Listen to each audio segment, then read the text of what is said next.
Why is it that some things feel undeniably important? You know they matter. You know you'll have to face them eventually. And yet, the moment you're about to begin, you instinctively pull back. Why is it that it's not a lack of time and not a complete lack of ability either, but simply thinking about the task triggers tension, resistance, a quiet sense of dread, so that before you even start, you already feel mentally exhausted? And why is it that each time you push it to tomorrow, to next week, to later, you don't actually feel lighter? You feel more anxious until even the idea of starting begins to feel like pressure.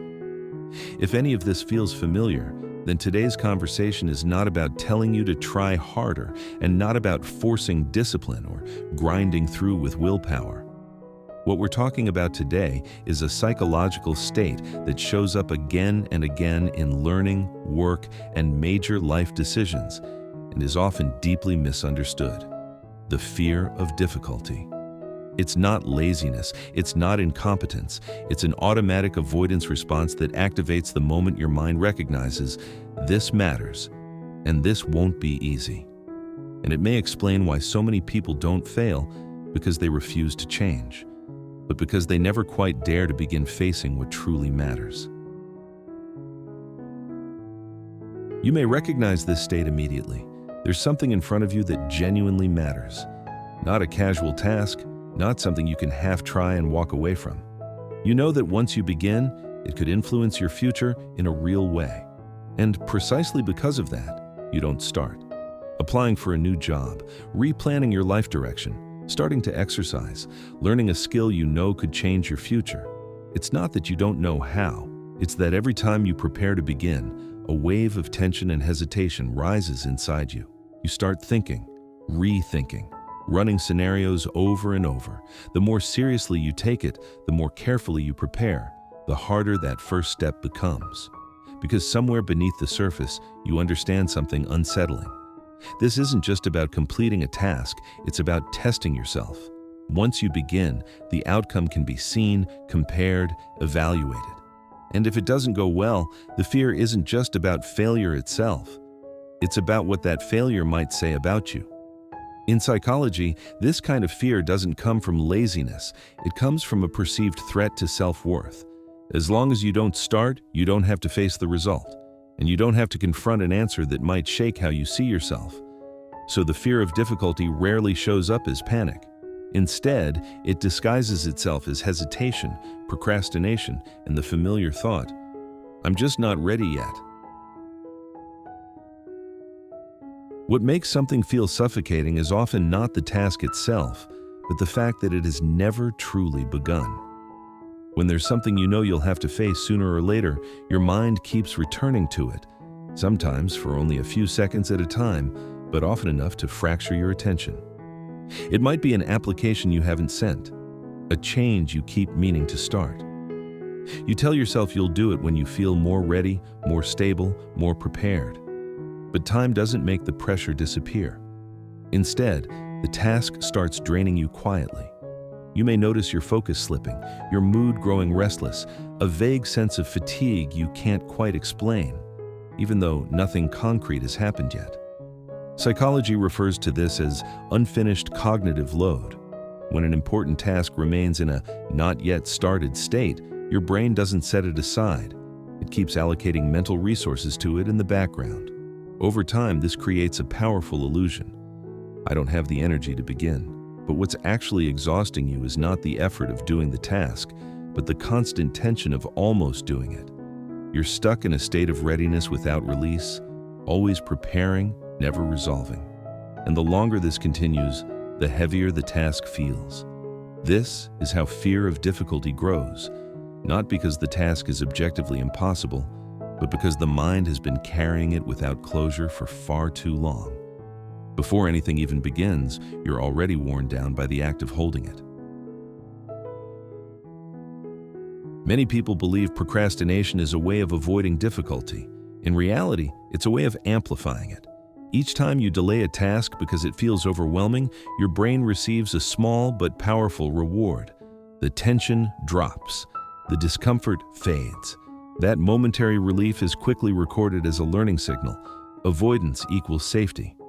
So the next time you encounter a similar task, your brain becomes faster, more automatic, more convincing in its urge to retreat. The problem is, the task itself doesn't disappear. It stays with you, unresolved, hovering in the background.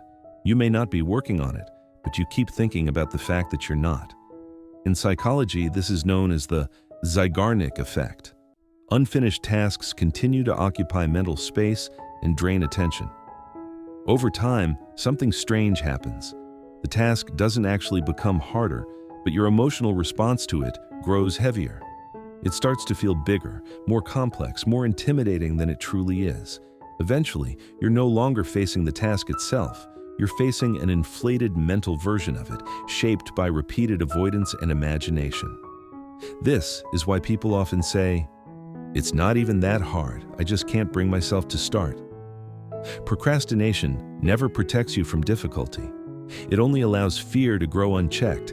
Each delay gives the mind more room to exaggerate the threat until the weight you feel comes less from the task itself and more from the story you've built around it.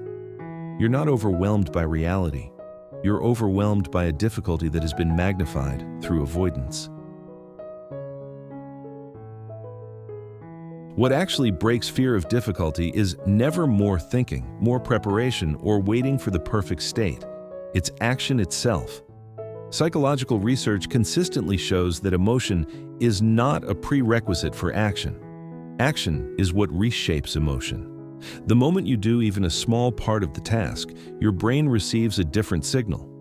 I'm dealing with this, not avoiding it. That signal alone reduces threat, but there's a crucial condition.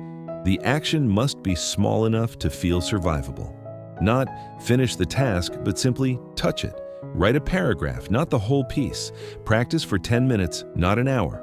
Look up one piece of information, not an entire plan. The goal here is not productivity. It's disarming your brain's defense system. When action no longer looks like a high-stakes test of your worth, fear begins to loosen its grip.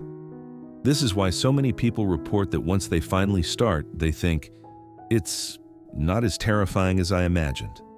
You didn't suddenly become braver. Your brain simply updated its prediction. It realized that this task does not immediately harm you. When fear of difficulty is broken down into small, tolerable movements, action no longer requires courage. It only requires momentum. And momentum, not motivation, is the most reliable exit from fear of difficulty. Many people spend their lives fighting fear of difficulty. They believe that if they just think things through more, prepare better, or wait for the right moment, they'll eventually feel ready. But reality works in the opposite direction. Fear of difficulty does not disappear because you've understood it. It grows stronger the longer you postpone action. The more you wait, the more it feels like a door standing between you and your life. Real change doesn't arrive on the day you suddenly feel confident, disciplined, or fearless. It begins when you act despite fear, even if that action is small, awkward, or reluctant.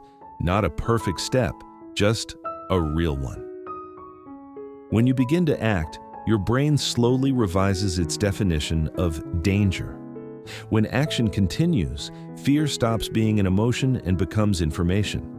You start to see that the things that once made you retreat were not as overwhelming as you believed, and that you were never as fragile as fear led you to think. Growth is not the absence of fear, it's movement in the presence of it. When action begins, fear of difficulty may still exist, but it no longer gets to decide the direction of your life. This is Felix. May you understand yourself a little more deeply and treat the growing version of you with patience and care. See you next time.